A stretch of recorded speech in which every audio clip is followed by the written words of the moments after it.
quietly and without much fanfare, Wizards of the Coast other half, the Magic the Gathering half, let us know what their plans were for the 30th anniversary and going forward into 2024 and all the way up to 2027.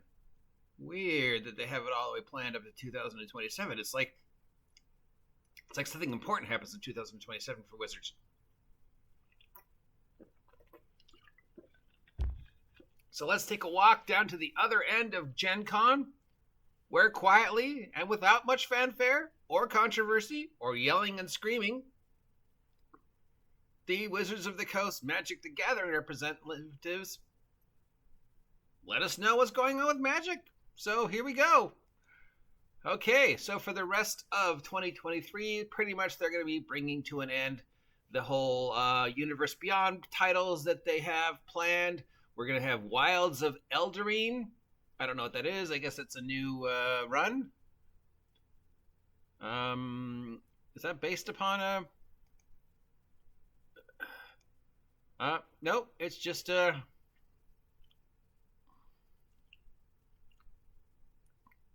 Magic run with weird looking cards. Kind of pretty cards. Wow, that mountain card is nice looking.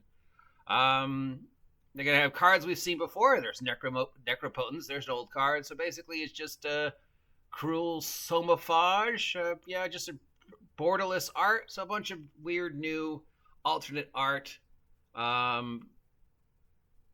Anime-inspired art. Oh, the art for Doubling Season is awesome. Oh my god, that's great. It's just a bunch of ducks.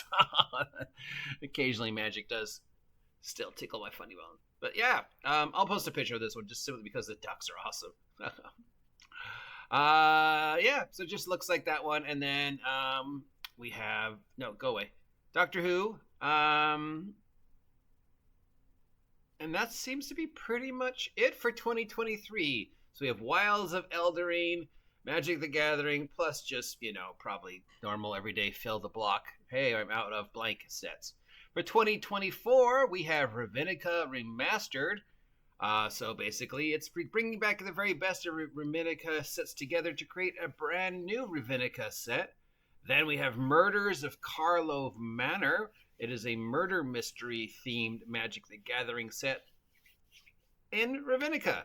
And they will also have a Clue Magic the Gathering crossover celebrating Clue's 75th anniversary, a Magic the Gathering Ravnica Clue edition, which I guess now means Clue and Professor Green are now canon to Dungeons & Dragons. So basically, it's going to be normal Clue, but reskinned with Magic the Gathering cards from Ravnica. The next standard set for 2024 will be Outlaws of Thunder Junction. It'll be a Western-themed Magic the Gathering set. Frontier fantasy, where outlaws come in all sizes and make their fortunes doing it. And this will be part of the Omnipath arc. Don't know what that is, but okay, sure. I guess it's probably going through different variations of timelines of where Magic the Gathering could be. I don't know.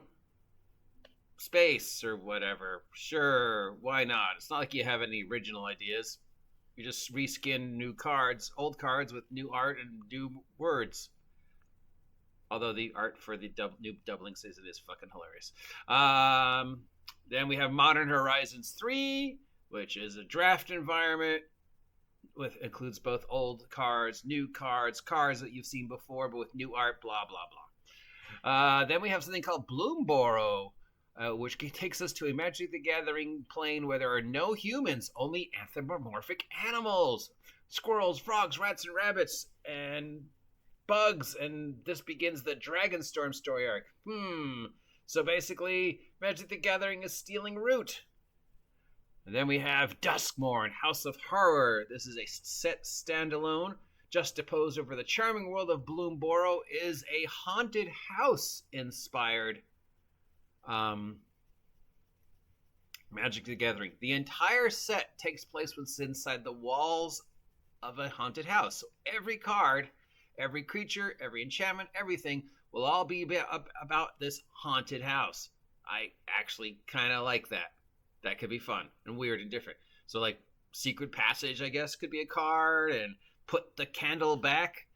I don't know. What that actually could be fun.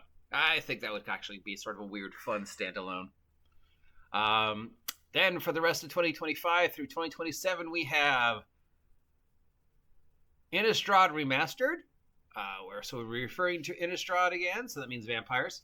Then we have something called Tennis coming up, where they'll be doing a multiplanar racing standalone pack. So look for Magic the Gathering Indy 500. Then we have another one coming on where they're going to revisit Tarkir for the first time in 10 years. The running name for that is Ultimate. We have a set whose running name right now is called Volleyball, which is going to be a space opera science fiction themed Magic the Gathering. Remember, when they don't have a name, they use place names like food or whatever. So I guess this one is sports. So yes, this one doesn't know. So we're going to have a theme. Then somewhere towards the end of 2025, we'll be returning to Lorwyn, where we'll have brand new goblins, fairies, elves, and stuff. Yes, elf decks. The working title for that is Wrestling. Into 2026, we know we're probably going back to Strixhaven because we don't have any new ideas. And we're going to have something called and then we're going to have another event-based, similar to War of the Machine. So once again, returning of the whole machine-based, artifact base.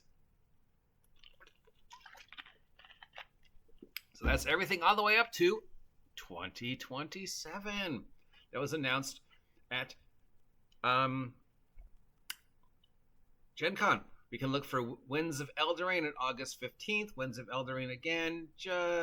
Wilds of Eldraine. Go away. It's a fairy-tailed and spiraled whimsical plane that you know and love, but this time with a twist. So it's something you've already seen, but it's all sort of been twisted with new stuff. So Necropotence, but new different art. Rithik Study, new different art. Borderless cards. Who cares? But borderless cards means you can have more room for art. And then, of course, my new favorite card, the brand new art for Doubling Season. Can I get a copy of this, please? Because this is freaking hilarious. I hope so. Anyways, that's it. That's Magic the Gathering news from Gen Con. And not a lot of news, but thankfully, I guess Magic the Gathering is deciding to be the Wizards of the Coast branch that is like, you know what? We're not going to do anything more controversial. We did the whole anniversary thing. That got us in trouble. That's it. We're just going to make card packs and tell you about the card packs and then walk away. Good on you, Magic the Gathering department of Wizards of the Coast. Good on you. If you want to see me do more with Magic the Gathering news, let me know. If you never want to do Magic the Gathering news ever again, let me know. Just remember, 30 years ago, we saw Magic the Gathering and went, this will never catch on. I literally remember saying that this will never catch on to TJ Storm. Boy, was I wrong.